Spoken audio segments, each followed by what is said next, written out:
예, 그러면 강의를 시작하도록 하겠습니다. 예, 먼저 부족한 강의를 이렇게 할 수 있게 기회를 주신 우리 이사장님께 감사드립니다. 오늘 강의는 크게 이제 두 가지 부분으로 좀 진행을 하려고 하고 있습니다. 하나는 원래 이제 저희가 예전에 우리 김구 선생님의 어떤 피난처를 우리 헌법학교에서 나중에 수강하고 상해 수학여행 오셨을 때를 대비해서 미리 가는 수학여행 어떤 그런 컨셉으로 저희 강의를 좀 준비를 했는데, 헌법 전문가 또 대한민국 임시정부 수립과 또 이런 부분에 대해서 말씀이 있어서 같이 한번 두 가지 테마로 해서 시간이 되는 대로 최대한 빨리 좀 진행을 한번 해보고자 합니다. 제 목소리 잘 들리시죠? 네. 먼저 강의에 앞서 가지고 저를 좀 소개하게 되게 되면은, 저는 히어로 역사연구의 대표를 맡고 있는 이명필이고요. 현재 우리 헌법 읽기 국민운동본부 상하이 지부를 맡고 있습니다. 예, 중국에 온 지는 27년째고요. 지금 상해에는 20년째 저기 살고 있죠. 뭐 생긴 것도 이렇게 보게 되면 좀 중국 티 같게 생겼죠. 네. 히어로 역사 연구회를 소개하게 되게 되면은 두 가지 뜻이 있습니다. 하나는 역사에서 영웅, 말 그대로 히어로를 찾아서 나의 멘토를 만들어가는 과정이라는 그런 뜻이 있고요. 또 영문 첫 글자를 땄습니다. History Exploration Research Organization, 역사를 탐험하고 연구하는 단체다라는 그런 중의적 뜻을 가지고 있습니다. 자, 앞에 보이는 그림이 어딘지 아시는 분 혹시 있나요? 네. 여러분이 지금 보시는 거는 중국 베이징에 있는 전문입니다. 네. 베이징 전문이라고 그러고, 이 문이라는 개념은 안과 밖을 나누기도 하고 또 연결시켜주는 통로가 되기도 합니다. 그런데 이 문은 비단 도시에만 있는 것이 아니라 우리 헌법에도 있죠. 바로 헌법의 전문을 얘기하는 겁니다. 헌법 전문은 헌법 조항을 연결시켜주는 그런 역할을 하게 되는데, 이 헌법 전문에는 그 나라의 역사와 또 그 나라가 나아가고자 하는 목적이라든가 이러한 것이 잘 나타나 있습니다. 그래서 오늘 이 헌법 전문을 가지고 같이 한번 나눠보려고 하는데, 이 헌법 전문에는 역사적인 사건이 세 가지가 있죠. 3.1운동이라는 부분이 한 가지 있고요. 그 다음에 대한민국 임시정부라는 말이 나와 있고 또 4.19 부분이 있습니다. 그래서 저는 오늘 여기에서 상하이와 관련되어 있는 3.1운동하고 대한민국 임시정부의 이 부분을 같이 한번 보도록 하려고 하고 있습니다. 그리고 아주 또 특별한 것은 파란색으로 되어 있는 거, 대한국민이라는 말, 그 다음에 밑에 균등이라는 말이 우리 전문에 두 번 나오고 있죠. 이 균등은 우리 헌법의 아버지라고 얘기하는 조성 선생님이 우리 대한민국 건국강령에 되어 있었던 우리 독립운동의 방향이었던 삼균주의, 정치와 경제와 또 교육이 균등한 나라를 만들려고 했었던 그런 삼균주의에서 따왔던 그런 부분을 우리가 볼 수가 있고요. 녹색의 부분을 한번 보면은 정치, 경제, 사회, 문화의 모든 영역에 있어서 각인의 기회를 균등히 하고 능력을 최고도로 발휘하게 하며 자유와 권리에 따르는 책임과 의무를 완수하게 하여. 예, 이 구절은 제헌헌법을 쓰신 유진호 박사가 우리 헌법 전문에서 최고의 문장으로서 말씀을 하고 있는 부분인데, 여기에서 자유와 권리에 따르는 책임과 의무를 완수한다라는 것은 사실 아무나 할 수 있는 부분이 아니라는 거죠. 거기에는 자주적인 인간만이 할 수 있다라는 그런 뜻이 내포되어 있다라고 합니다. 자, 이 헌법 전문은 언제부터 생겼을까요? 또는 헌법 전문은 법적 효력이 있을까요? 원래 법이라는 것은 조항으로 되어져 있습니다. 그래서 법의 심판을 받고 했을 때 조항을 찾아서 그거를 가지고 그 시비를 가리는 것인데, 이 전문은 사실 조항이 아니고 이 조항으로 넘어가기 위한 어떤 그런 설명인데, 그럼 이 헌법 전문은 법적 효력이 있을까요? 없을까요? 우리 이사장님 이거 법적 효력이 있나요? 효력이 네. 효력이 있겠죠. 네네. 헌법 전문에도 조항은 아니지만 전문이 가지고 있는 그런 역사성 또 전문이 추구하는 어떤 그런 부분으로 해서 유권 해석으로 전문에도 법적 효력이 있다고 합니다. 그런데 이 헌법 전문은 언제가 처음 만들어지게 되냐면 1787년에 미국 헌법에 나타나 있는 짤막한 전문이 효시라고 합니다. 그래서 이 미국 헌법에 나와 있는 이 전문은 이 짧은 이 글 자체가 미국의 건국 이념을 표시한 부분이라고 해서 이 이후에 각 나라의 많은 대부분 나라에서 성문 헌법에서 이 그 전문을 차용하고 있습니다. 그런데 헌법 전문이 없는 나라도 있을까요? 네. 헌법 전문이 없는 나라도 있습니다. 만약에 그런 나라가 저기 없으면 제가 문제를 안 냈겠죠. 벨기에, 네덜란드, 덴마크, 노르웨이, 오스트리아, 이탈리아 이런 나라에는 헌법에는 전문이 없다고 합니다. 네, 그럼 한 번 더 나가서 그러면 조선, 북한의 헌법에는 전문이 있을까요? 지난번에 우리 북한에도 헌법이 있다라는 그런 강의를 들었었는데 북한의 헌법에는 전문이 있는지. 북한은 1948년 9월 9일 제정 헌법에서 7차 개정할 때까지는 전문이 없었다고 합니다. 그런데 98년에 개정 헌법에 비교적 긴 서문이 전문을 대처하고 있다라고 명기가 되어 있습니다. 자, 우리 전문, 이 전문 중에 유관 역사와 전통에 빛나는 우리 대한국민은 3.1 운동으로 건립된 대한민국 임시정부의 법통과 불의에 항거한 4.19 민주 이념을 계승하고, 자, 여기에서 3.1 운동으로 대한민국 임시정부가 건립이 되었다는 그런 것을 저희가 지금 볼 수 있는데, 그러면 여기에 3.1 운동의 의미에 대해서 다시 한번 좀 짚고 넘어가고자 합니다. 3.1 운동. 예. 상해에 있는 독립운동가들이 3.1 운동의 불씨를 실어 나르게 되었는데요. 대한민국 임시정부는 왜 상해에 설립되었을까요? 예, 그러한 부분을 대해서 우리 3.1 운동과 임시정부가 상해에 설립된 그 역사를 같이 살펴보고자 합니다. 100년 상하이는 어떤 모습이었을까요?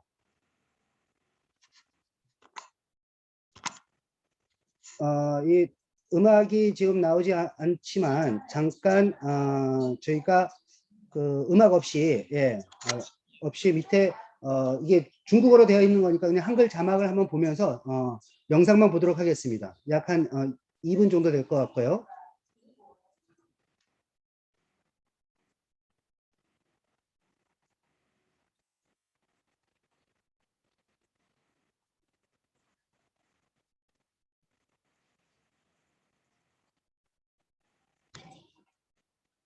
네, 난징 조약이 체결돼서 상하이가 새로운 개항지가 되었다함을 표시해주고 있고 지금 와이탄을 중심으로 해서 영미 프랑스 조개 지역이 나타났다라는 것이죠. 이 조개지가 사실 상해의 100년 전 모습을 이해하는데 굉장히 중요한 키워드가 될 수 있습니다.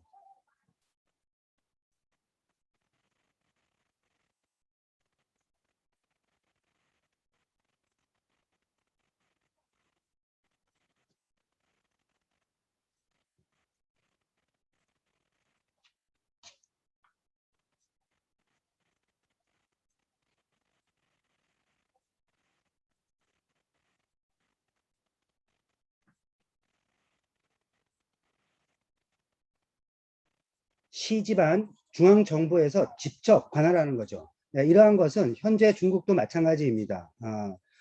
성급이 아니라 중국 중앙에서 직할로 관리하는 4개의 도시 중에 하나가 현재의 상하이죠.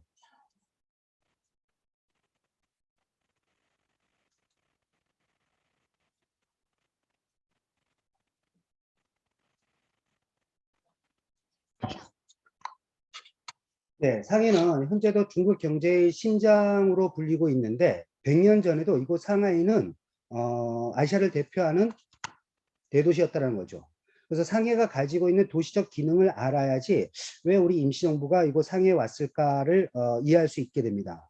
상해는 100년 전에 아까 지금 영상에도 나타났는데 영국의 런던, 프랑스 파리, 그다음에 미국의 뉴욕의 버금가는 아시아를 대표하는 동방의 명주다라는 그런 표현이 있었었고, 이것이 국제도시가 가능하게 했었던 것은 바로 조개지가 있었다라는 거예요.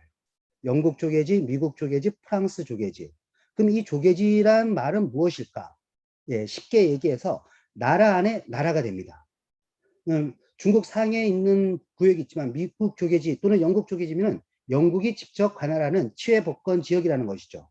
이렇게 아편전쟁 이후에 급속하게 국제도시로 변모한 상해는 근대 도시로서 성장을 하게 됩니다. 그래서 중국이 근대화의 창구로서 상해가 역할을 하게 되고, 또한 이 근대 도시는 자유도시 면모를 갖추고 있습니다. 새로운 사상들이 서로 교류하게 되는 그러한 도시가 바로 이곳 상하이였었고, 아시아를 대표하는 도시가 되는 거였죠.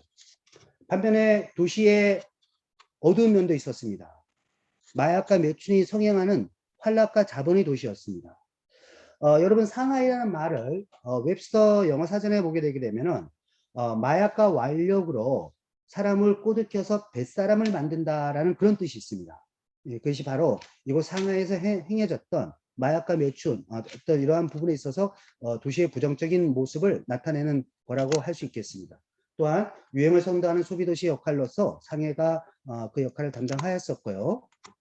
1911년 중국에서는 굉장히 큰 변화가 있게 되죠. 중국의 신혁명이 있은 다음에 이 국제도시 상해에 우리 독립운동가들이 많이 들어오게 됩니다.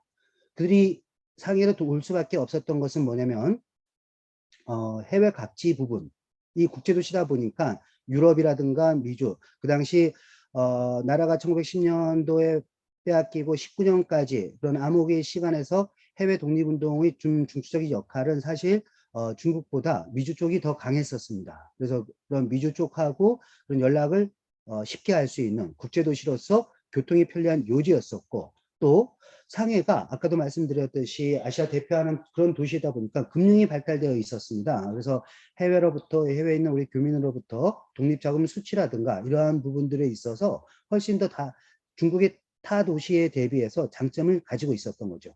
그리고 무엇보다도 큰 장점은 여기에 조개지가 형성되어 있었다는 것이죠. 그래서 중국이지만은 중국에서도 쉽게 관할하지 못하고 일본은 더더욱 강화하기 쉽지 않은 부분이 이곳 상하이였기 때문에 초기 우리 임시정부 요원들은 이곳 상하이를 독립운동의 그런 기반으로서 자리 잡게 되었습니다. 1911년 신혁명 이후 먼저 이곳을 상하이를 찾았던 사람들이 동제사라는 조직을 조직하게 됩니다. 명목사항으로 보게 되면 한인 친목단체였지만 분명히 우리 독립운동 단체의 어떤 효시격, 상해에서 형성된 독립운동 단체의 효시라고 볼 수 있는데, 이러한 앞에 오셨던 박은식 선생님이라든가 두 번째 계신 신규식 선생님, 신채호 선생님, 그 다음에 여운영 선생님, 이러한 분들이 본인들이 친목뿐만이 아니라 1911년서부터 19년까지 중국의 혁명가들하고 친분을 쌓아놓게 돼서 그런 우리 독립운동가들이 상해로 올 수 있는 기초를 만들었다는 것입니다. 그런데 그때 1918년 세계 1차 대전이 끝나게 되고 윌슨 대통령의 특사인 트레인이 이곳 상해를 방문하게 되죠. 그래서 우리 독립운동가 중에 몽양 여운형 선생님이 트레인을 직접 면담을 하게 되고 그로부터 우드리 윌슨의 민족 자결주의, 각 민족의 정치적 운명은 스스로 결정할 수 있다, 또 그럴 권리가 있다, 외부의 간섭을 받아서도 안 된다라는 이러한 부분에 굉장히 고무받게 됩니다. 그래서 우리 동제사를 중심으로 해서 프랑스 파리에 우리 민족 대표를 보내게 되는데, 그 앞에 있었던 동제사는 시니어 그룹이라고 하게 되게 되면은 이 젊은 청년들이 당을 만들게 되는데, 이것이 바로 신한청년당입니다. 그래서 신규식 선생님이라든가 신규식 선생님의 어떤 그런 지도하에 몽양 여운형 선생님을 중심으로 해서 김규식 선생님이라든가 많은 사람들이 이 파리 강화회에 한국을 대표하는 사람을 보내면서 급조하게 만든 당이 신한청년단이죠.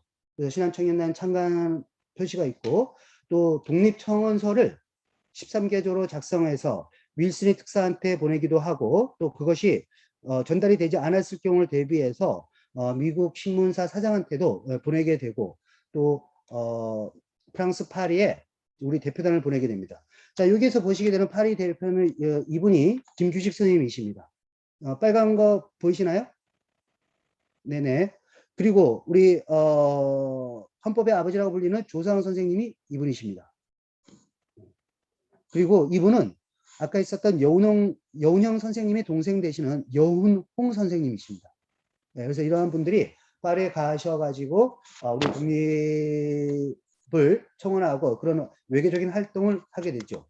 그러면서 한편으로는 우리 신한청년당이 조용훈, 장덕수, 이광수 이런 사람으로 하여금 일본으로 보내서 일본에서 28 독립선언을 이끌어내게 됩니다.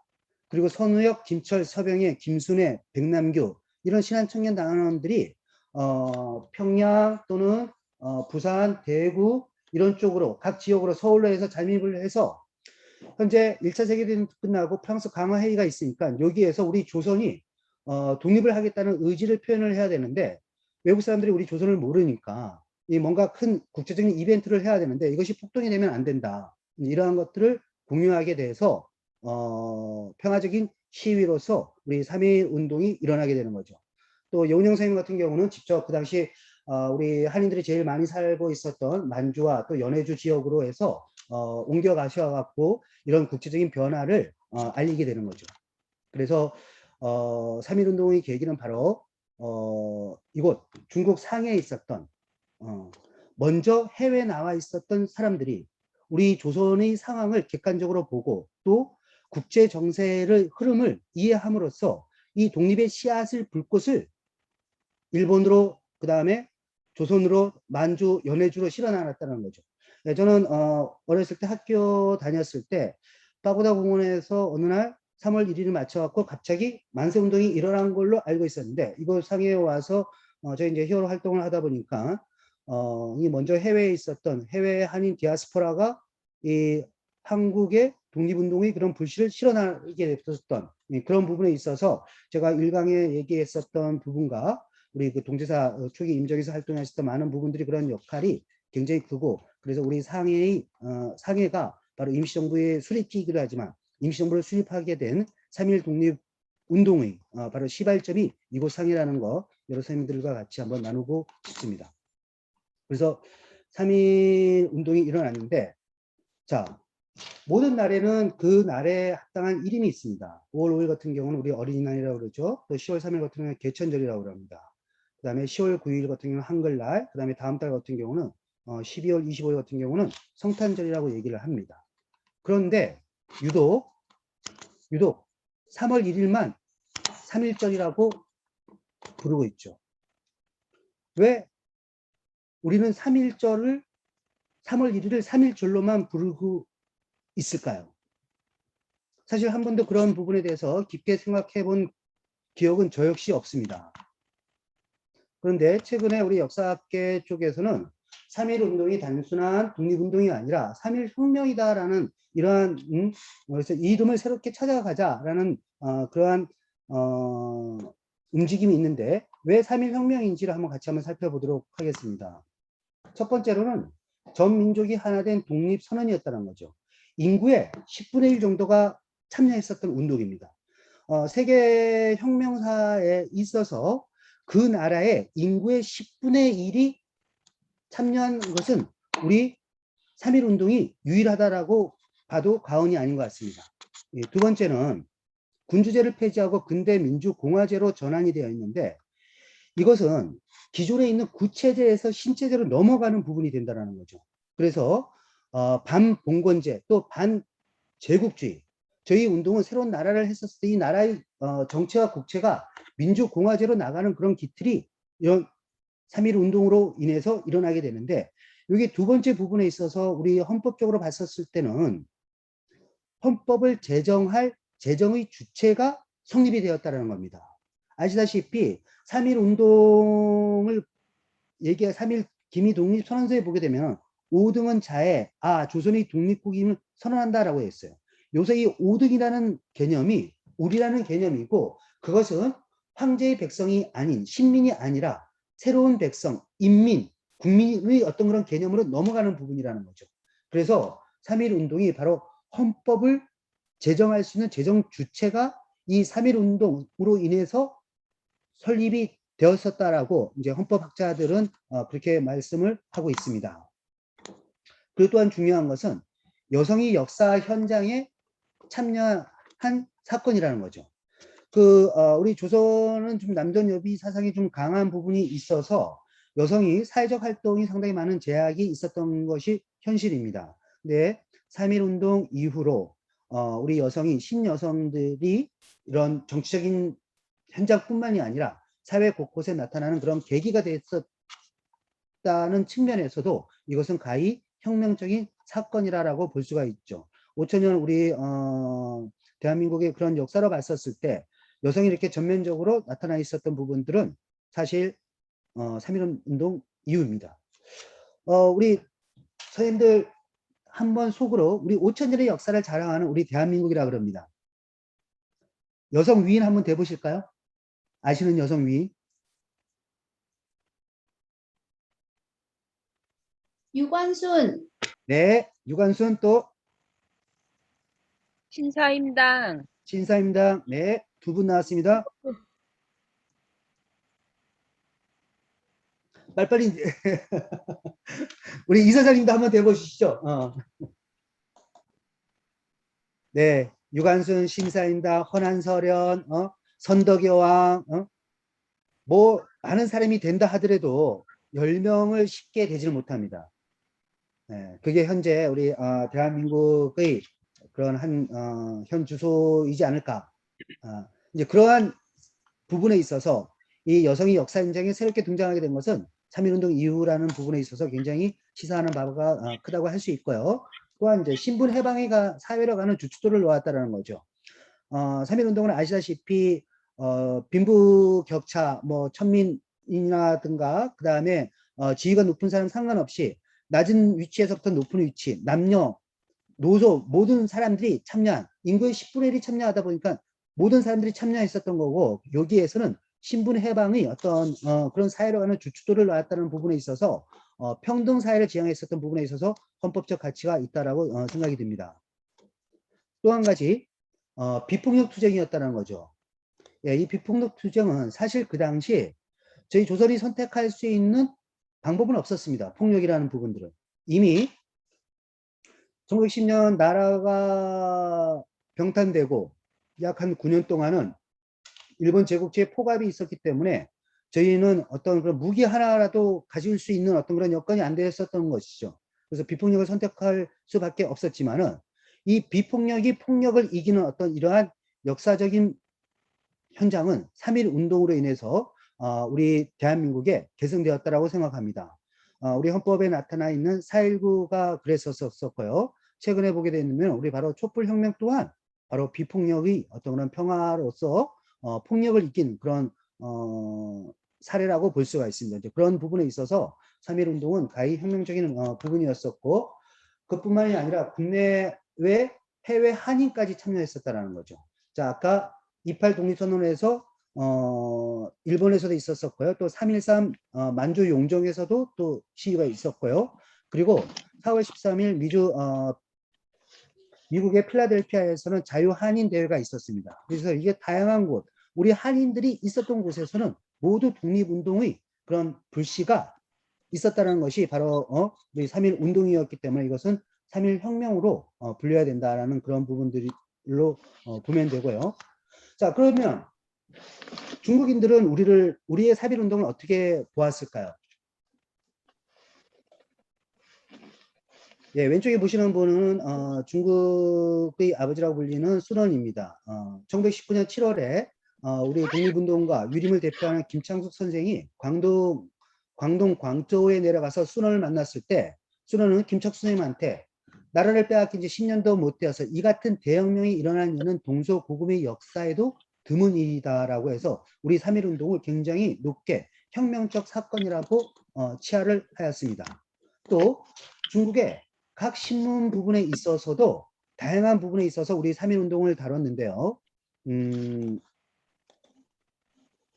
신조라는 잡지에 보게 되면 무기를 사용하지 않은 비폭력 혁명이었다. 둘째, 불가능한 것을 알면서도 시도한 정신이다. 셋째, 학생들이 주도한 혁명이라고 분석하고 조선인들이 굳건한 의지를 보면 중국인은 부끄러워 고개를 들고 다닐 수 없다.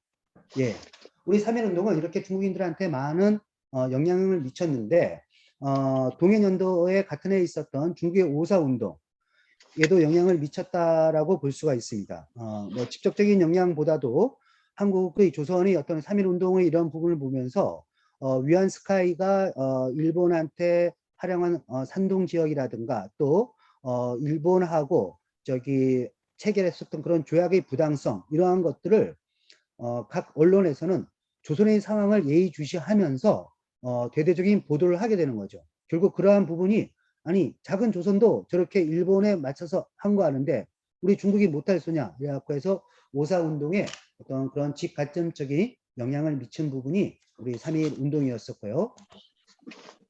임시정부가 지정한 최초의 국경절이었습니다. 그래서 왼쪽에 있는 사진은 1920년도에 이곳 상해에 있었던 대강명 극장에서 있었던 1회 우리 3.1 기념식을 거행해 있었던 그런 사진이었었고요.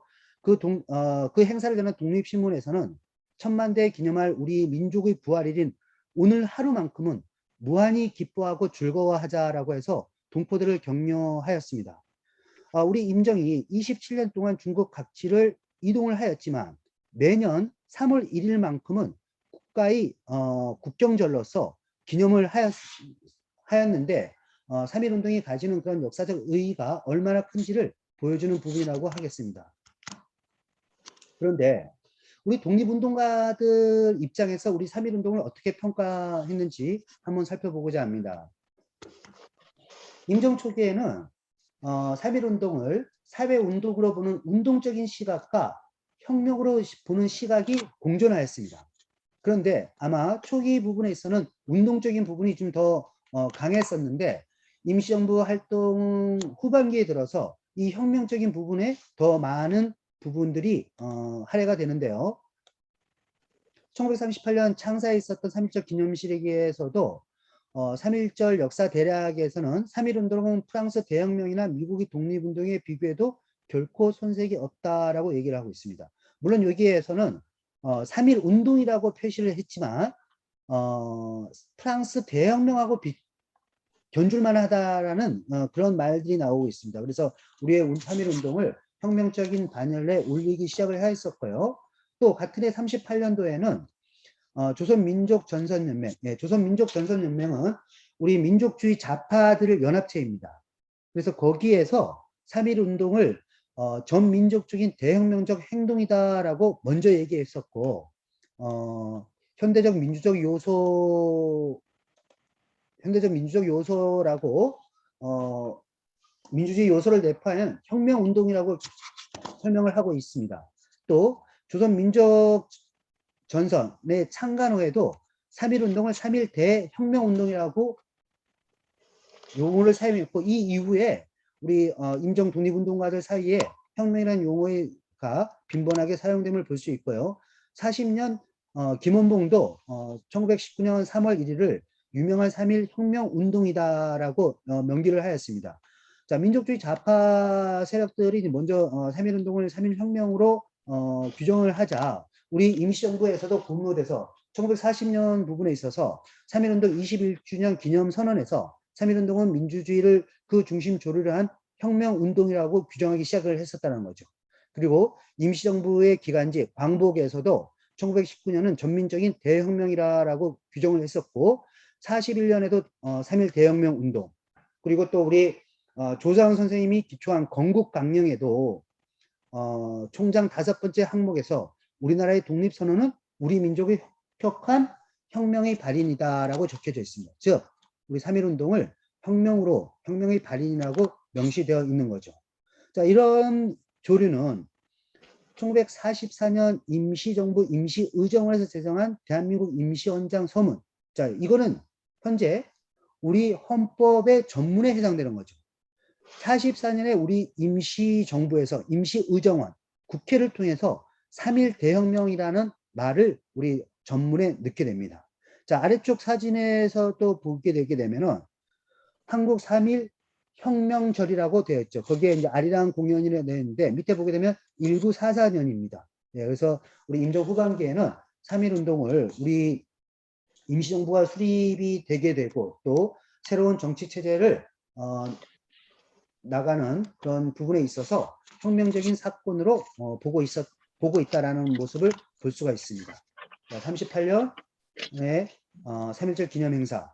창사 같은 경우도 굉장히 어려운 시기였습니다. 38년에서 48년, 이런 40년 이러는데 그럼에도 불구하고 매년 이렇게 크고 작은 기념 행사가 있었고 46년 우리 임정이 환국하고 첫 번째 행사에서도 3.1절 기념 행사를 우리 서울에서 한국된 정부에서 대대적으로 했었다라는 거죠.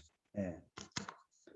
그런데 우리 이제 헌법을 만드는 과정에서 한번 좀 살펴보도록 하겠습니다. 아까 말씀드렸듯이 44년 임시헌장에서도 3.1 혁명이라는 말이 지금 나와 있었고요. 48년 들어서 우리 유진호 박사가 이제 초안에 했었을 때도 3.1 혁명이라는 말을 쓰고 있습니다. 여기서도 보게 되면 조선인민이라는 말이 있고요. 기미혁명이라는 말이 나와 있습니다.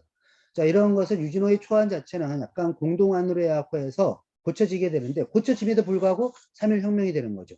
그리고 마지막 헌법기초위원회에서 또 제공했었던 것이 대한민국, 자, 조선인민이 대한민국으로는 바뀌지만은 3.1 혁명은 그대로 있게 됩니다. 그런데 마지막 제헌헌법에서 대한민국은 그대로고 3.1 혁명이 3.1 운동으로 바뀌게 됩니다. 네. 혁명이 가지고 있는 약간 좀 색깔론적인 어떤 그런 부분에 쌓여 있어 갖고 조선 인민도 대한국민이라는 말로 바뀌게 되고 3.1 혁명도 3.1 운동이라고 이렇게 스스로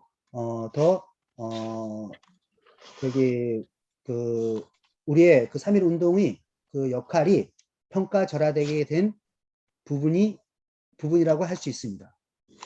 여러분 우리 학교 다닐 때 아니면 또 좋아하는 시 중에 하나가 김춘수의 꽃이라는 시가 있죠. 내가 그 이름을 불러주기 전에는 그는 다만 하나의 몸짓에 지나지 않았다. 내가 그의 이름을 불러주었을 때 그는 나에게로 와서 꽃이 되었다. 네, 내가 그의 이름을 불러주었을 때 몸짓이 꽃이 되었다는 거죠. 그래서 우리도 3.1 운동에 올바른 이름을 불러줘야 되지 않을까 하는 것을 이제 우리 헌법을 통해서 다시 한번 느끼는 그런 계기가 되었으면 하는 작은 바람입니다. 자, 이렇게 3.1 운동을 해서 정부를 수립하게 되는데 우리가 정부를 수립하려면 법적 근거가 있어야 되겠죠. 그래서 상해 임시정부는 임시의정원, 국회에 해당됩니다. 임시의정원을 먼저 설립하게 됩니다. 임시의정원을 설립하고 임시헌장, 헌법을 만들게 되죠. 그리고 이 헌법에 기초해서 정부를 수립을 하게 되는 겁니다. 그래서 3.1 운동 이후에 의정원, 국회가 먼저 수립되고 이 국회가 헌법을 만들면서 동시에 이 헌법을 집행할 수 있는 행정부로서 임시정부를 수립을 하게 되었는데 이것이 이제 상해 부분인데요. 예전에 오리지널 상해 부분은 바로 이 지역이었습니다. 이 지역이었었고 여기에 아까 제가 말씀드렸던 조개지 부분들, 예, 여기가 원래는 이제 영국 조개지였고 여기가 이제 미국 조개지였는데 나중에 미국 조개지, 영국 조개지가 합해서 공공 조개지가 됩니다. 그리고 우리 임시정부가 있는 우선 이 프랑스 조개지 이 부분이 되죠. 예, 현재 강의를 하고 있는 제가 있는 쪽은 이 지역입니다. 우리가 지난번 비행기 타고 내려서 첫 번째 봤었던 데가 만국공명 이 지역이고요. 여러분이 잘 알고 있는 윤봉길 의사의 의거가 있었던 곳은 이곳 홍구공원입니다. 예. 그래서 이런 그리고 대한민국 임시정부가 있는 곳은 바로 위 지역이죠. 프랑스 조개지 안에. 이 프랑스 조개지 안에 있게 된 이유. 물론 아까 제가 조개지를 설명하면서 조개지라는 것은 나라 안에 나라라고 얘기를 했지 않습니까? 나라 안에 나라인데 이 조개지 부분은 왜 그러면 임시정부는 영국 조개지, 미국 조개지도 아니고 프랑스 조개지를 선택을 했을까요? 그거는 바로 프랑스 헌법하고도 또 좀 관계가 있습니다. 저희가 좀 헌법 강의다 보니까 주로 이제 헌법과 좀 관련되어 있는 부분을 제가 좀 찾아봤는데, 저희가 프랑스 조계지로 지금 선택했던 건 조계지를 선택할 수밖에 없었던 거는 나라 안의 나라이기 때문에 상대적으로 우리 임시정부가 활동하기에 안전성이 답보되어 있었는데 그중에 프랑스를 선택한 거는 바로 1793년에 만들어진 프랑스 헌법의 일정 부분 그 역할이 있습니다. 그래서 118조는 이렇게 명기되어 있습니다. 프랑스 국민은 자유민이 친구이자 자연적 동맹이다. 예, 자유민이 친구라는 부분들. 예. 그리고 또 120조에는 이런 말이 있습니다. 프랑스 공화국은 자유라는 대의를 위하여 모국으로부터 추방당한 외국인들에게 망명처를 제공한다. 단 전제 군주에게는 거부한다라는 규정이 있습니다.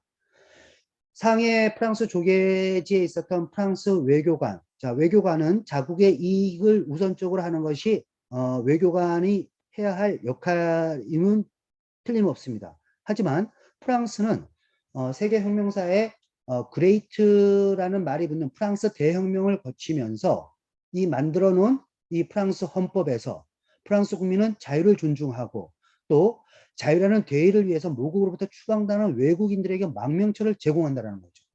대신 전제 군주에게는 거부한다는 거. 이러한 부분이 영국보다도 훨씬 더 프랑스 조계지를 선택함에 있어서 우리 임시정부한테 조금 더 안락한 안전한 그런 조치가 주었다고 생각이 됩니다. 이러한 부분은 또한 언론 자유를 중시한 프랑스인들에 의해서 우리 독립신문을 발행할 수 있었다라는 거죠. 네, 프랑스 국무국에서는 일본이 조사가 있을 때 자기들이 연락을 하게 되면 24시간 내에 인쇄소를 폐쇄하는 조건으로 우리 독립신문의 발행을 허용하게 됩니다. 네, 이러한 것들이 이제 프랑스인들이 어떤 프랑스 헌법에 가지고 있는 프랑스 정신에 기인되어 있었다라고 볼 수가 있고요. 프랑스 대혁명 정신, 자유평등 박애가 공화국적 가치 수호가 프랑스 정신에 부합하는 것이라고 생각을 했다는 거죠.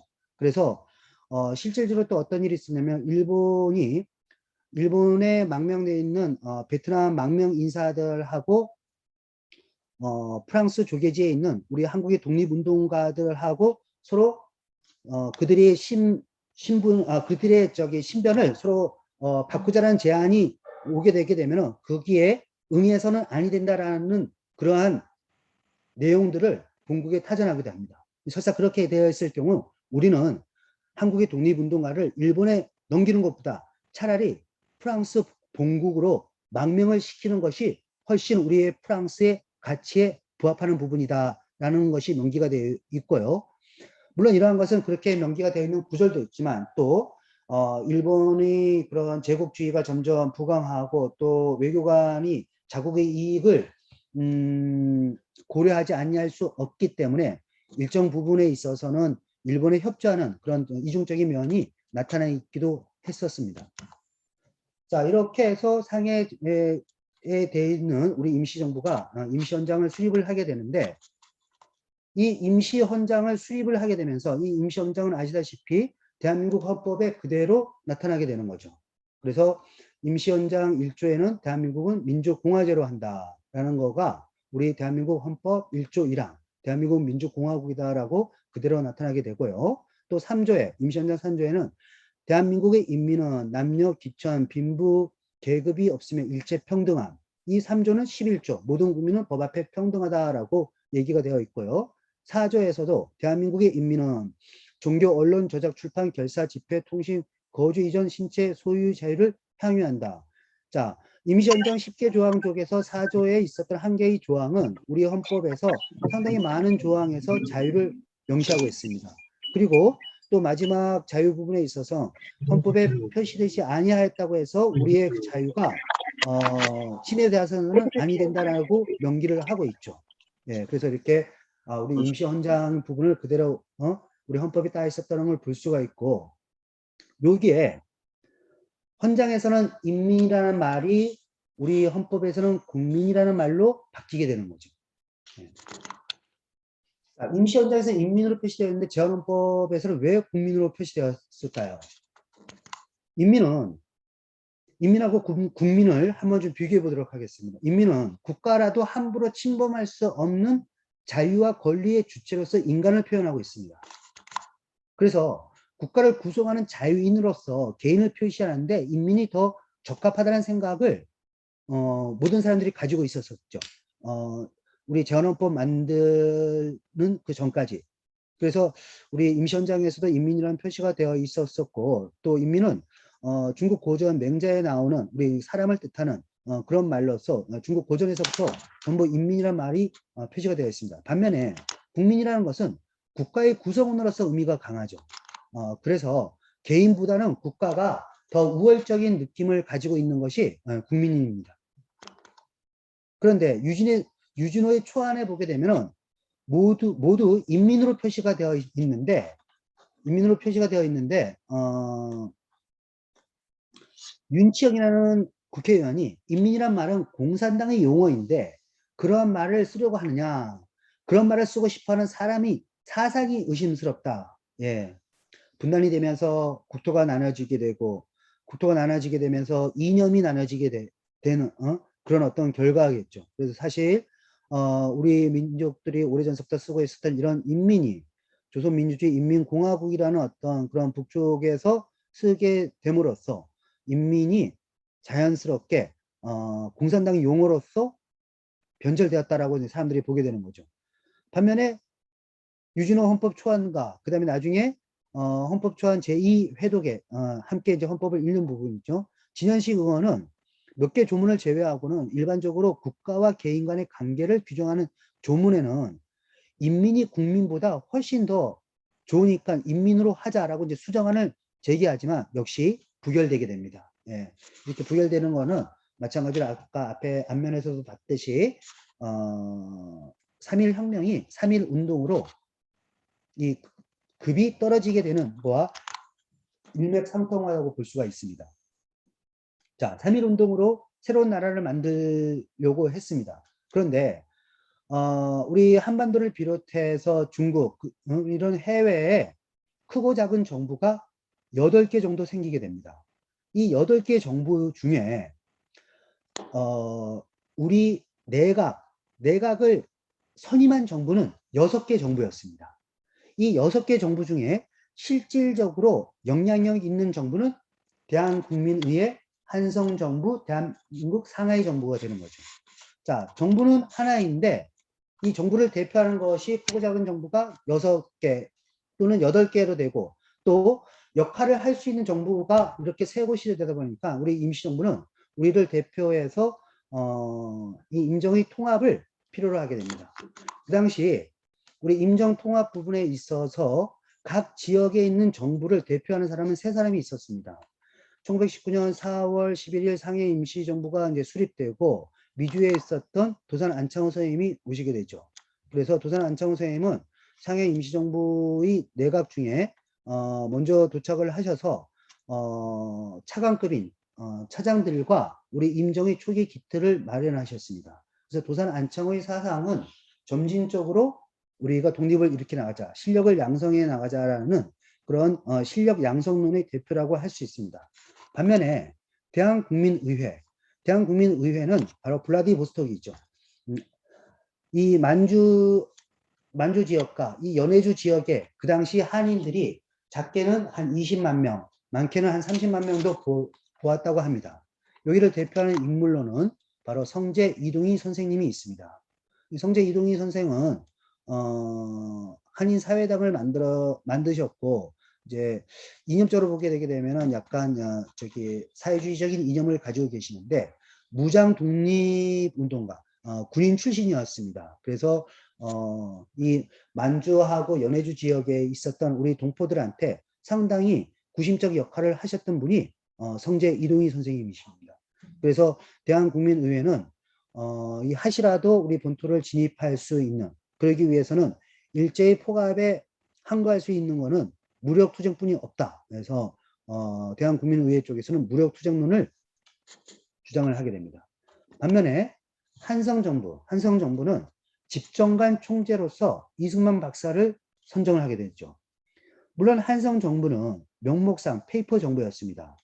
한성정부에서 선정한 우리 독립운동가는 그 당시 한 분도 국내에 계셨던 분이 없었습니다.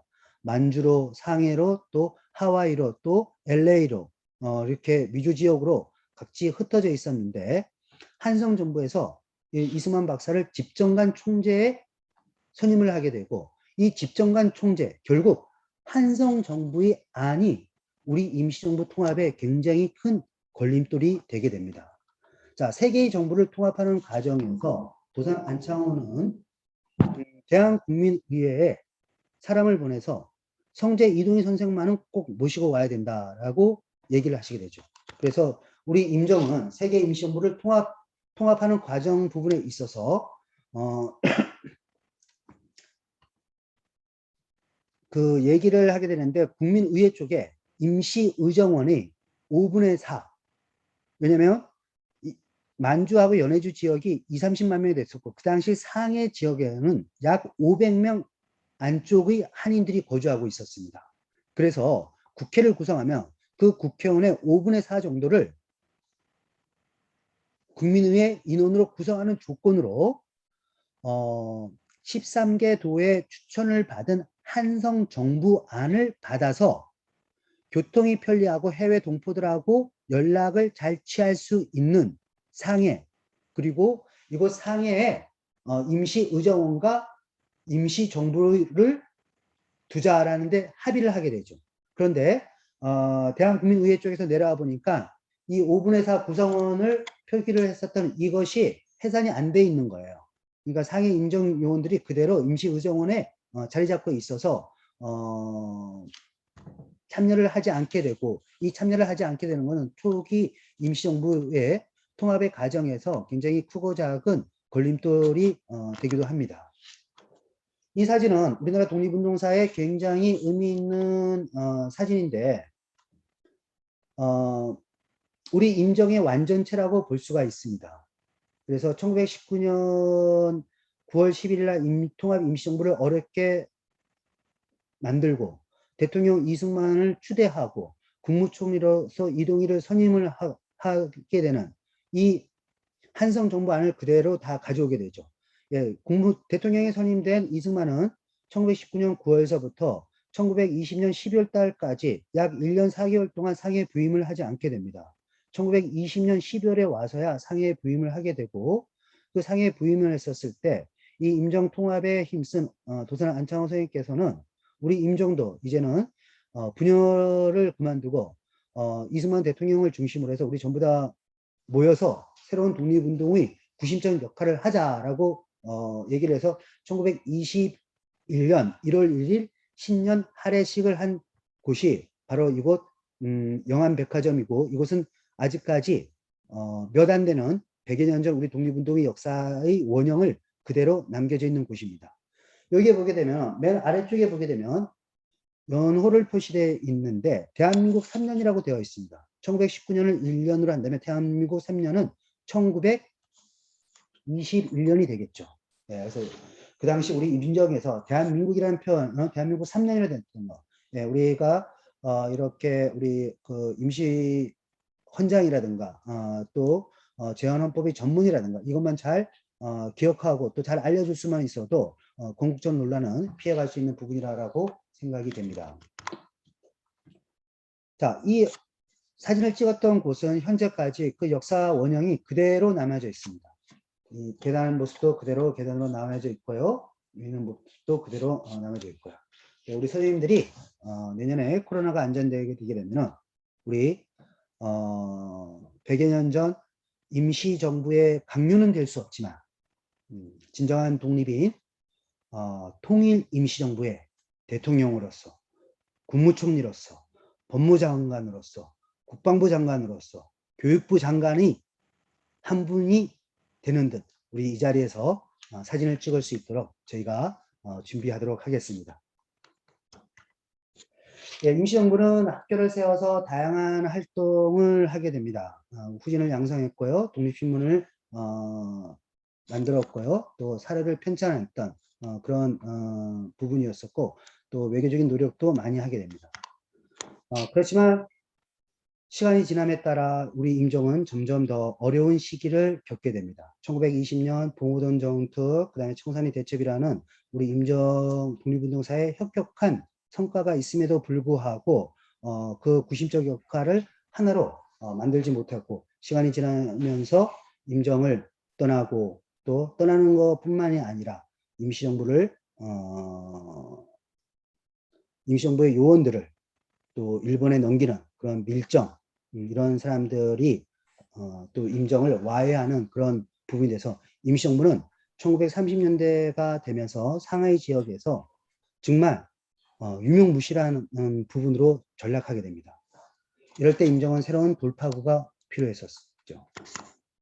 자, 임시정부는 어떤 선택을 하였을까요? 궁금하십니까? 네, 궁금하신가요? 네, 궁금하신 분들을 위해서 to be continue. 네, 임시정부의 선택은 다음 부분에 다음 기회가 있으면 이 이후에 임시정부가 어떻게 활동을 하지 않는지 나눠보도록 하고, 저는 오늘 두 번째 부분, 자, 임정이 이곳에서 어려운 선택 부분에 있었고, 그래서 원래 준비를 했었던 강의, 영상으로 만나는 백범 김구의 길. 그래서 우리 선생님들한테 이거 상해와 또 상해 인근의 독립유적지를 저기 소개하는 그런 부분으로 하겠습니다.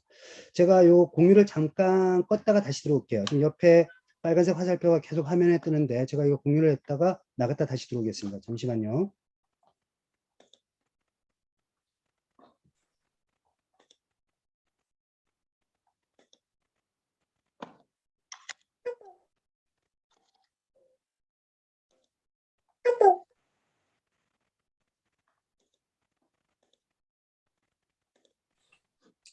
아유, 선생님 너무 감사합니다.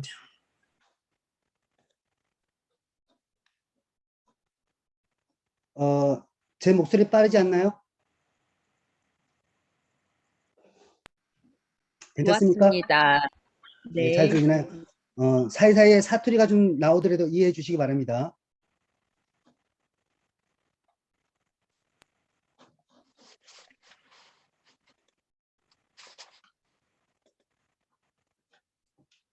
자, 공유되고 있죠?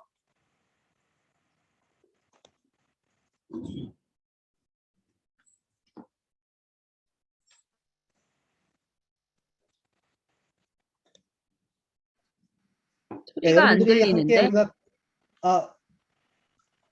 뭐라고 말씀하셨죠? 소리가 안 들려요. 소리요. 예, 예, 소리가 예, 기사님. 네, 소리 없이 그냥 할 겁니다. 예. 예, 영상으로 만난,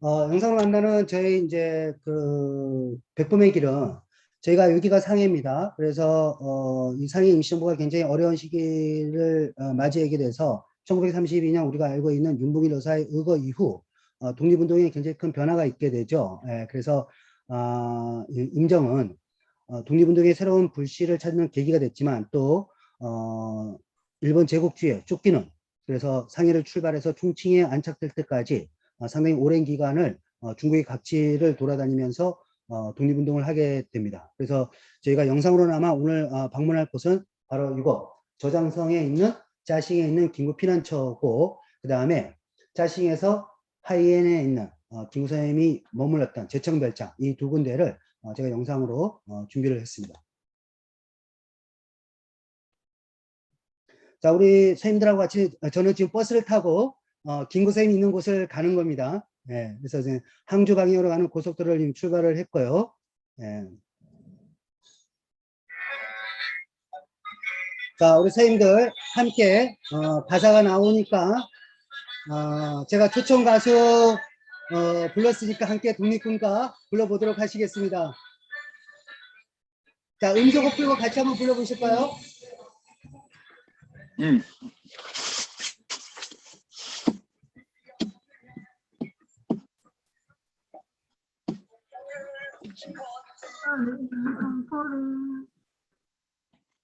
대한 전리 3천만 원.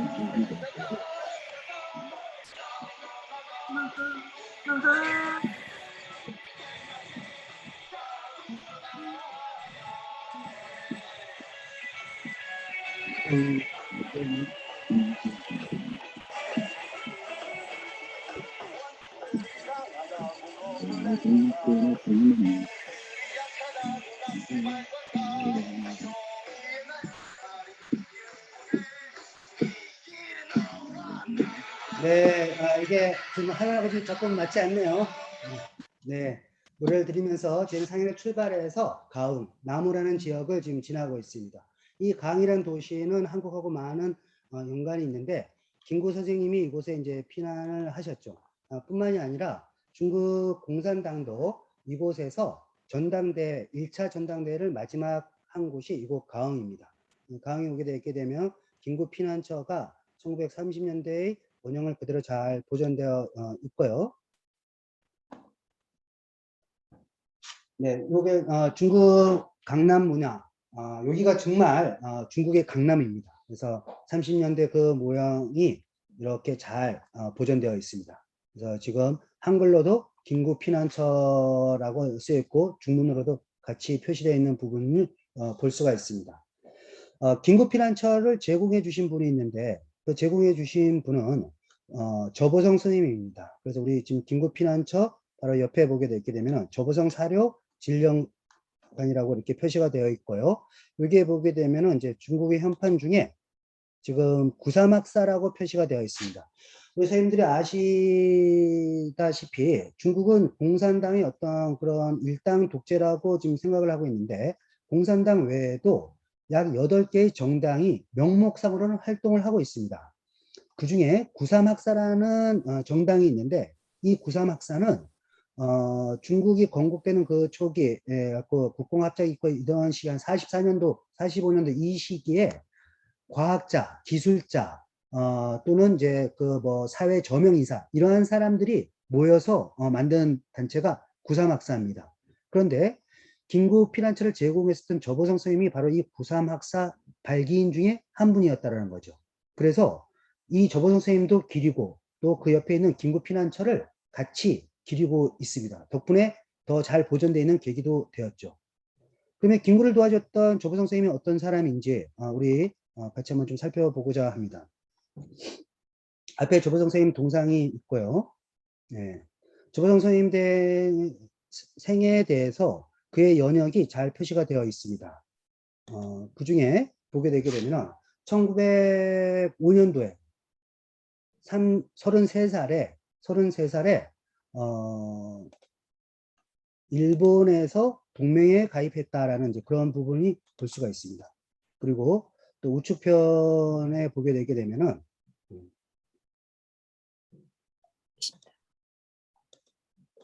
예, 이 두 가지 부분이 중요한데 위쪽에 보기에는 1920년에 상해 법과대학을 만들고 법학원으로 이름을 했었다는 거죠. 그리고 32년에 128 사변 일본이 상해를 침략한 겁니다.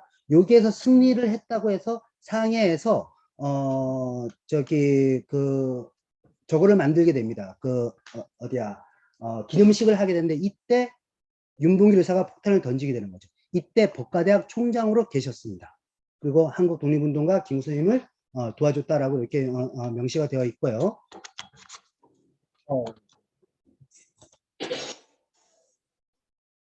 죄송합니다. 네.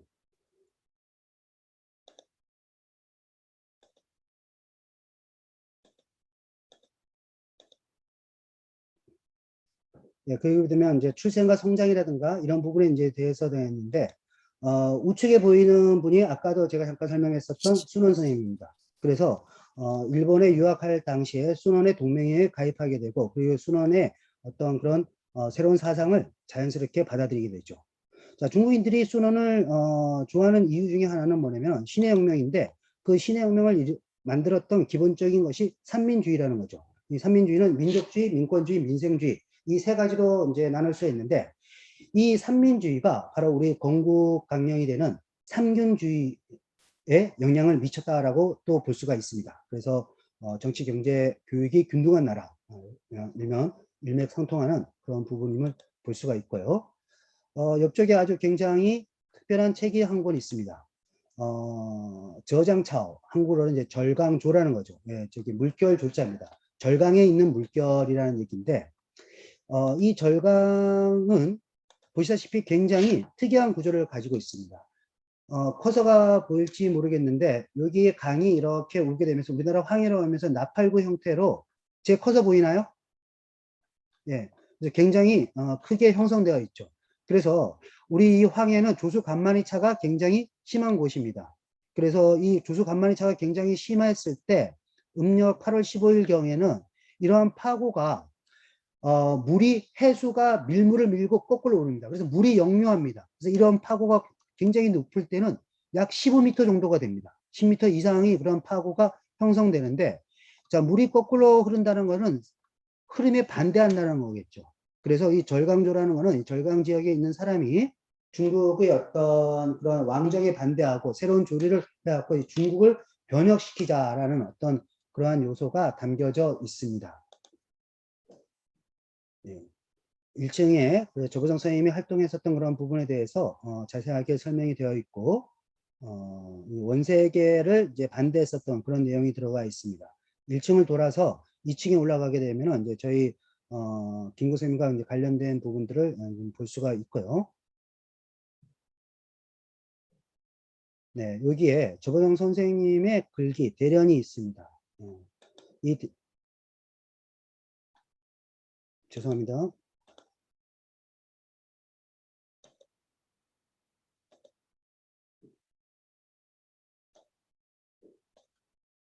네, 이 대련은 우측편에는 여유경동 망불기.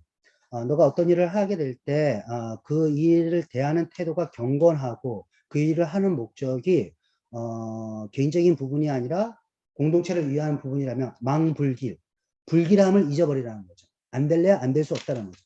그런데 야규 유형 형기너, 그런데 그 길은 어려운 일들이 있은 다음에 산을 건너기도 해야 되고 골짜기를 지나야 되고 강물을 건널 수도 있다는 거죠. 그러한 것이 있은 다음에 일어날 수 있다라는 그런 부분입니다. 그래서 굉장히 우리가 어떤 일을 했었을 때 그 일을 대하는 태도를 나타낸 부분이라고 할 수 있습니다.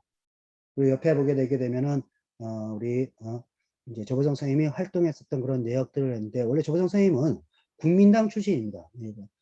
저기 어디야 순원하고 관계가 있기 때문에 국민당 출신인데, 아까 말씀드렸던 현재 중국에 남아 있는 이 구삼학사라는 것을 만들었던, 물론 중국 공산당의 어용 정당으로 전락되어 있지만은 이 구삼학사를 만들었던 사람이 있기 때문에 국민당이 굉장히 큰 원로에 대해서 어떻게 이런 박물관을 만들 수 있을까? 사실 저도 굉장히 의문이었었거든요. 그런데 이 구삼학사라는 이런 그런 배경이 있게 되고요. 이 장제스하고 그다음에 마오쩌둥이 이 국공합작을 했었던 부분. 그리고 2차 국공합작은 장제스를 대신해서 연안으로 가게 됩니다. 연안으로 가게 돼서 그 당시 참여했었던 이 조보성 선생, 맨 우측에 있는 사람이 마오쩌둥이 되는 거죠. 그래서 국민당을 대표해서 했는데, 국공합작에 그런 이제 큰 역할을 했었던 사람이 조보성 선생님이라는 것이죠. 그뿐만이 아니라 또 중국인들은 공산당을 지지했었다라고 이제 표시가 되어 있습니다. 초기 공산당 설립 당시 중추적 역할을 했었던 진독수, 이 진독수는 아주 굉장히 유명한 사람입니다. 우리 독립운동가 신비신 선생님하고도 관계가 있고요. 이 진독수를 도와줬다는 부분이 있습니다. 그 뒤편에 보게 되게 되면은 우리 임시정부 김구 선생님의 아들님이신 김신 장군이 한중 수교 이후에 이곳 가흥을 방문해서 아버지와 그 다음에 여기 보게 되면은 가흥을 방문 64년 전에 선부 주석 피난처를 방문해서 음수사원 한중 우유에 대해서 글을 김신 장군이 썼다라고 얘기했는데, 자, 음수사원 무슨 뜻일까요? 예, 말 그대로 물을 마실 때 그 근원을 생각하라는 거죠. 예, 그래서 우리 헌법에도 대한민국은 대한민국 임시정부의 법통을 이어받는다라고 얘기를 했는데, 대한민국 임시정부가 굉장히 어려웠을 때 우리 임시정부 우리 김구 선생님과 또 김구 선생님뿐만이 아니라 우리 임정 요원들을 도와줬었던 우리 조보성 선생님의 어떤 조보성 선생님과 가흥 시민의 그런 노력이 없었다면은 현재 대한민국이 없었다라는 굉장히 큰 의미를 담아서 음수사원 네 글자를 이렇게 직접 쓰시게 되고 한중간에 저희가 좀 발전적인 교류를 위한 그런 키워드로서 저희가 굉장히 세계화할 말이지 않을까 싶습니다. 네, 그래서 김구의 가흥 일대기를 옆에 또 비디오 자료로서 이렇게 잘 정리가 되어 있습니다. 네, 중국에 남아있는 우리 임정의 유적지를 갈 때마다 느끼는 거는 중국 정부와 또 중국의 현지인들이 우리 임정의 유적지들을 보호하고 하는 거에 굉장히 적극적으로 또 많은 투자를 하고 있다는 거죠. 이제 그런 부분에 대해서는 저희가 중국 정부와 또 이제 중국인들한테 정말 감사의 마음을 가져야 되지 않을까 하는 그런 생각입니다. 그런데 이제 저희가 그럴수록 더 많이 중국의 우리 독립 유적지를 좀 찾아야 되는데 지금 코로나로 이렇게 방문할 수 있는 그런 시기가 좀 제한적인데 얼른 안정돼서 중국을 찾을 수 있었으면 싶습니다. 이렇게 해서 조보성 선생님 사료 전시관과 사료 전시관 옆에는 김구 선생님 피난처가 있습니다. 김구 선생님 피난처에도 굉장히 자세하게 잘 우리 김구 선생님이 가흥에서 어떻게 했는지 그런 모습을 보여주고 있습니다. 앞쪽에 있는 사진에 보게 되면 김구 쌤이 이제 가족 사진 두 장이 있죠. 네, 가족의 두 장이 있고 윤동희 여사의 사진도 볼 수 있습니다. 김구 선생님, 강락원 여사 김구 쌤의 어머니인데 우리 임시정부의 저기 어머니라고 불리는 분입니다. 네, 가흥에서 김구 선생님하고 강락원 여사 많은 좀 일화가 있습니다. 약 한 6년 만에 만나는 57의 김구 선생님에게 강락원 여사가 두 가지를 말씀하십니다. 첫째, 김구 선생님을 딱 부르더니만 내가 앞으로 자네 이름을 함부로 부르지 않겠다. 지금 임시정부의 수반으로 되어 있으니까 내가 이름을 함부로 부르지 밑에 다른 사람이 많이 있으니까 내가 아들이지만 이름을 함부로 부르지 않겠다라는 게 한 말씀이고 두 번째 말씀이 아주 뭐랄까 생각지도 못한 말씀입니다. 앞으로 자네가 잘못을 했다 하더라도 이 애미가 회초리를 치지 않겠다라고 말씀하셨다고 합니다. 내일 모레면 60대시는 초로에 늙은이실 텐데 어머니한테는 언제나 아들이시지 않았나 하는 그런 생각을 하게 되고 김구 선생님은 독립운동 부분에 있어서 창의에서 사랑하는 부인을 잃었고 총칭에서 어머님과 여기 보이는 큰아들 인을 잃게 됩니다. 그 아픔은 비단 김구 선생님 개인의 아픔뿐만이 아니라 우리 독립운동가들 모든 사람들의 아픔이었고 김구 선생님뿐만이 아니라 많은 사람들이 그런 아픔을 겪었을 거라고 생각이 됩니다. 제천별장은 이제 가흥에서 여기가 안전하지 않자 그 조보성 선생님이 사돈댁으로 김구 선생님 피신을 하게 됐었던 그런 부분인데 백범일지에 그 이동에 대한 어떤 그런 짤막한 글들이 나타나 있습니다. 또한 백범일지에도 저희가 잘 모르는 나중에 선생님들께서 중국을 방문하시게 되면 제가 자세히 설명을 해주겠는데 백범일지에 이런 말이 있습니다. 오늘은 남문박 호숫가에 자고 내일은 북문박 운하에서 잤다. 이 운하였을 때 남경에서 주예보와 헤어질 때 5년 가까이 그녀는 나를 광동이놈을 알고 유하였다. 나에 대한 공로가 작지 않았는데 내가 뒷날을 기약할 줄 알고 돈으로 넉넉히 돕지 못한 것이 유감이다. 김구 선생님 피난처 때 김구 선생님을 도와줬던 조력자가 있었습니다. 이곳 조보성 선생님 집에 있었던 뭐 지금 보게 되게 되면은 집안일을 도와주시는 분인데 이분이 김구 선생님을 5년 가까이 모시게 되는 거죠. 그래서 그에 대한 이제 내용이 같이 좀 전시되어 있는데 실질적으로 백범일지는 저렇게 짤막한 구절로 나와져 있습니다. 그런데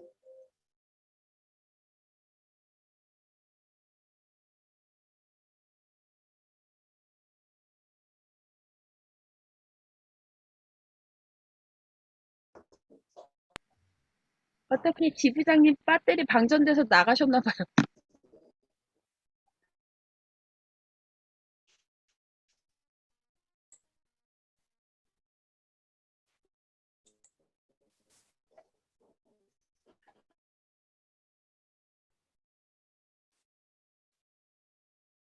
목소리도 안 들리나? 그러면 배터리 나가버리면 충전해서 다시 들어오지 않을까요? 그럴 동안에 김용택 이사장님 말씀을 좀 이어주세요. 이야기를 계속할 수 없는 상황이 됐네요. 너무 재밌는데. 지금 이제 9시 20분 정도 돼서요. 예, 아마 마칠 시간도 마무리 되긴 하셔야 될 것 됐고요. 같은데요. 예, 예. 예. 저보다, 나오셨네. 마무리를 해주시죠. 됐습니까? 시간이 여지가 있기 때문에 마무리를 예. 좀 해주시죠. 네네, 알겠습니다. 예, 마무리하도록 하겠습니다. 예.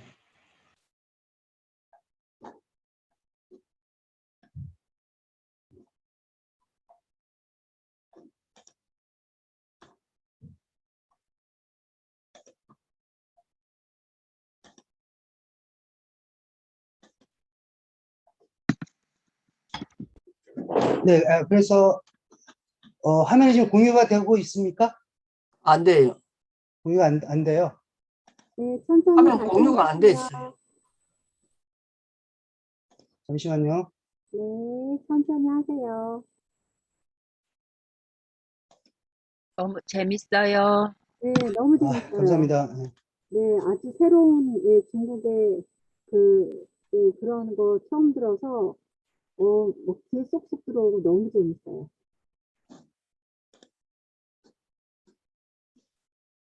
저희가 지금 네, 나옵니다. 9시 반까지 마치면 되는 건가요? 예, 9시까지 마치도록 돼 있는데 시간이 조금 지났거든요. 9시 반이 아니라, 죄송합니다. 제가 지금 시간 조금. 시작을 한 10분 늦게 하셔가지고 예. 마무리를 해주시면 좋겠어요. 네, 그렇게 하겠습니다. 예.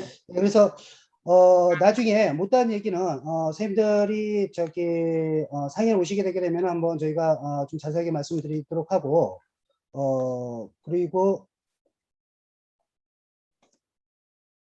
지금 공유가, 된 거죠? 예. 네.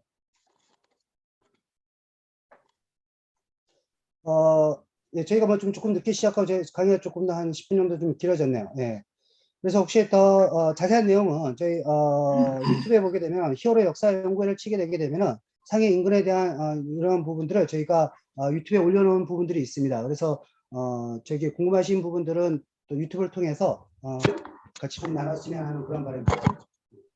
네, 예. 이걸로 해서 저희 전문가 그다음에 또 김구 영상을 만나는 김구 이렇게 두 가지 부분을 마치도록 하겠습니다. 네, 들어주신 선생님께 네, 감사드립니다. 네. 예, 수고하셨습니다. 우리 박수 한번 보내줍시다. 예, 수고하셨어요. 네네, 감사합니다. 우리가 상해를 안 갈 수 없도록 만들어 놓은 명강의로 마무리를 지었습니다. 어떻게 지금 우리가 역사에서 선생님 오늘 강의하신 내용을 거의 전공을 하더라도 볼 수 없었던 그 귀한 자료들이 있었고요. 어떻습니까? 이주영 선생님 늦게 들어오셨는데 이주영 선생님 특별한 관심이 있죠? 엄쏘고 푸시고 마무리를 좀 이주영 선생님. 예. 글쎄 뭐 제가 특별히 마무리 드릴 건 없고 우리 이명표 선생님 참 좋은 인연 돼가지고 또 보니까 이렇게 더 깊이 많이 연구를 하셨네요. 예. 강정미 선생님 상해 우리 수학여행 가기로 했던 거 어떻게 생각이 어떻게? 아니, 제가 우연히 외교부에서 교민단체 지원 사업이 있더라고요. 네. 그래서 이제 이명트 지부장님하고 카톡으로 연계해서 말씀을 들어봤더니 이제 교민 사업은 교민들 축제나 이런 사업으로 이미 하고 계시는데 그것도 되게 중요한 거여서 그거는 그것대로 하고 그다음에 교민분들 자녀들의 역사 교육이나 헌법 교육은 당연히 우리나라 외교부에서 해야 되는 거 아닌가. 그래서 이제 향후 외교부에 그런 문을 좀 두드려 볼까 하는 생각을 하고 있습니다. 그래서 이명필 지부장님하고 좀 이렇게 많은 대화를 좀 해야 될 것 같습니다. 예. 네, 알겠습니다. 우리 상임이사님 역량을 발휘해서 특별 지원도 좀 받고 그렇게 해서 아마 우리 강의 마무리를 하면 좋겠습니다. 오늘 강의에 특별히 궁금하신 점 있으면 시간이 지났습니다만 한 몇 분만 이야기를 하고 마무리 짓죠. 이빈파 선생님 얼굴 안 보이다가 이제 드디어 얼굴 보이셨다.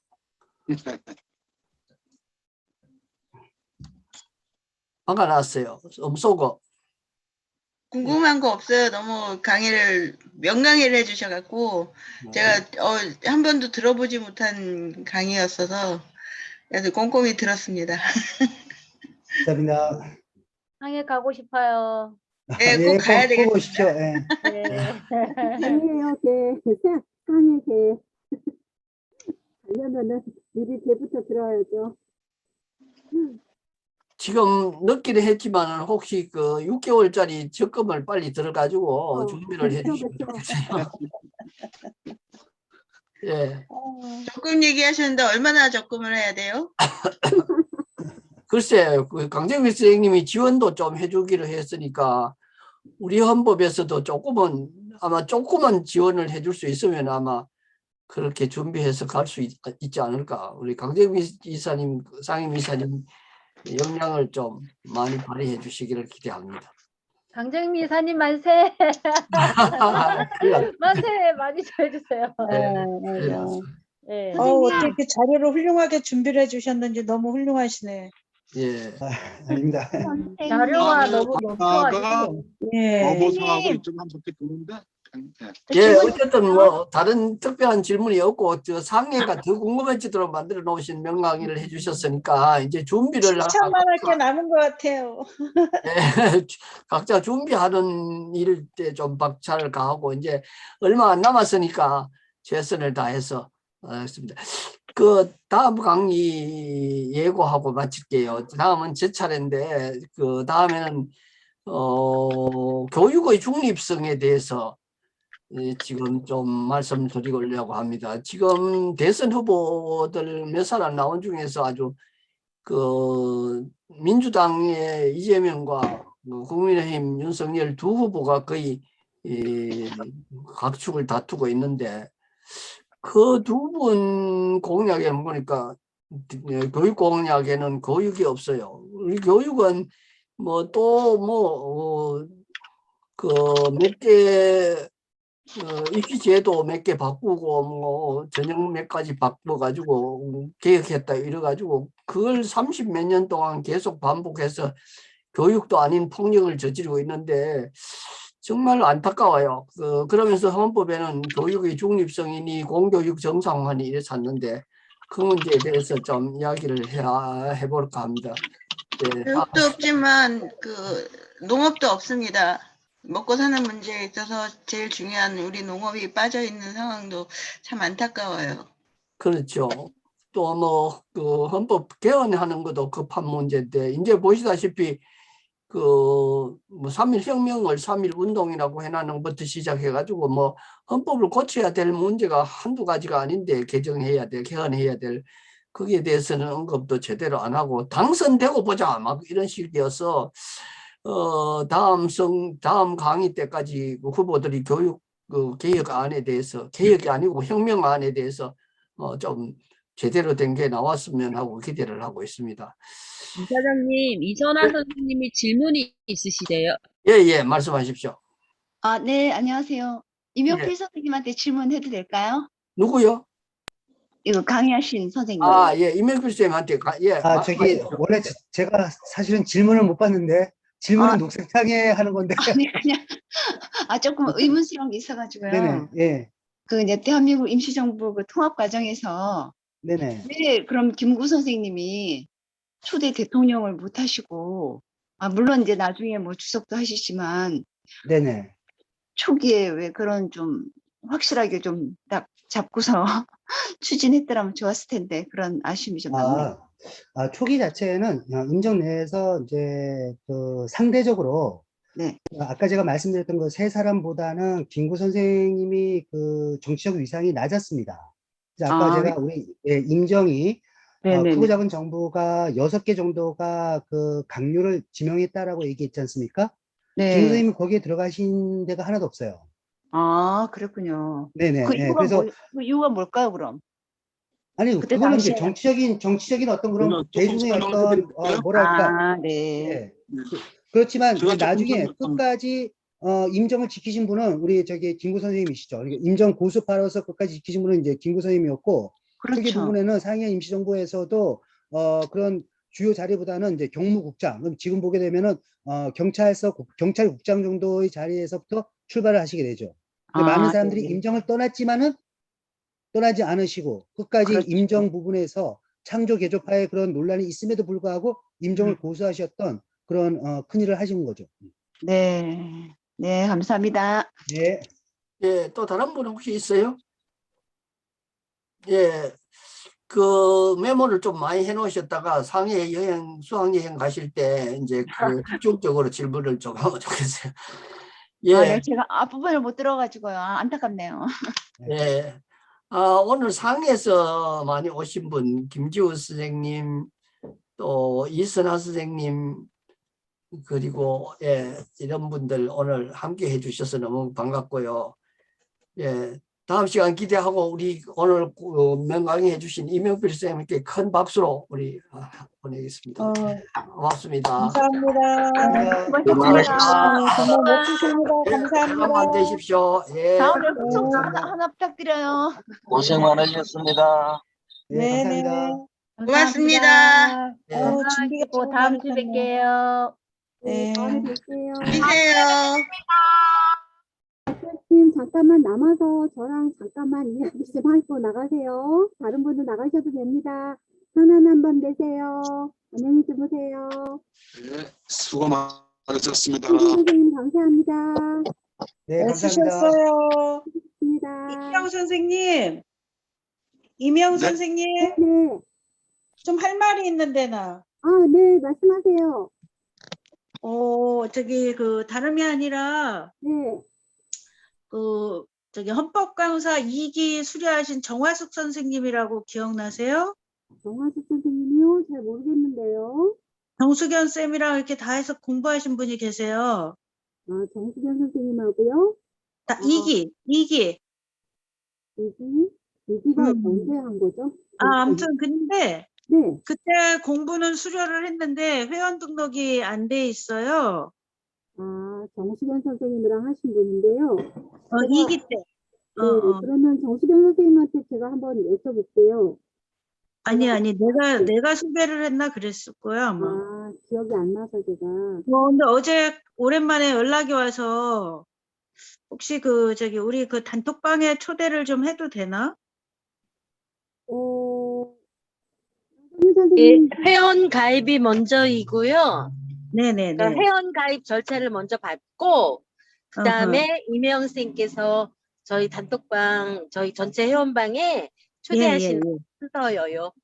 그래서 저기 문자로 그분 연락을 주시면 회원 가입하실 수 있도록 안내를 드릴게요. 네, 되게 순서겠네요. 네네. 네네. 그래서 그때 회원가입까지 내가 말은 안 했는데 네네. 그때 수료만 하고 아마 유야무야 되는 모양이야. 그래갖고 맞아요. 타이밍 놓치면 그럴 수 있어요. 네. 네네. 그럼 그거는 한번 내가 더 절차를 밟아보라고 할게요. 예. 그렇게 하면 되겠습니다. 그리고 제가 월수금 이제 뭘 저녁에 하는 게 생길 것 같아. 2월까지 좀 공부를 좀 하나 할 수 있어가지고 7시부터 10시까지야 월수금이. 아이고. 토요일 날 이 귀한 시간을 참여를 못할 것 같아서 미안해갖고. 녹화된 거 보세요. 그거 보시면 되고. 그러면 상해를 못 가십니다. 나 그냥 비행기 꼬랑지 잡고 갈 겁니다. 좋아. 오늘 이명필 선생님 너무 준비 너무 많이 해주셔서 너무 예쁘시다 진짜. 감사합니다. 영광이셨어요. 정말 감사드려요. 저기 뭐라고? 적금 들으라고 강정미 이사님? 네, 개 만들자고 제가 그랬잖아요. 적금. 네. 상해캐 그럼 만들어 그럼 빨리 하게. 감사합니다. 네, 감사합니다. 예, 좋은 공부 하십시오. 예, 네, 들어가겠습니다. 감사합니다. 감사합니다. 예. 네. 아유 감사해라. 이사장님, 이사장님 나가셨네. 잠깐만. 예.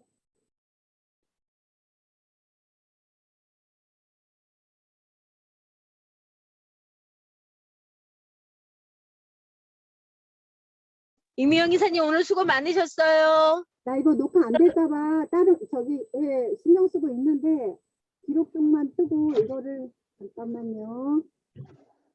이사장님한테 다시 연락을 해볼게요.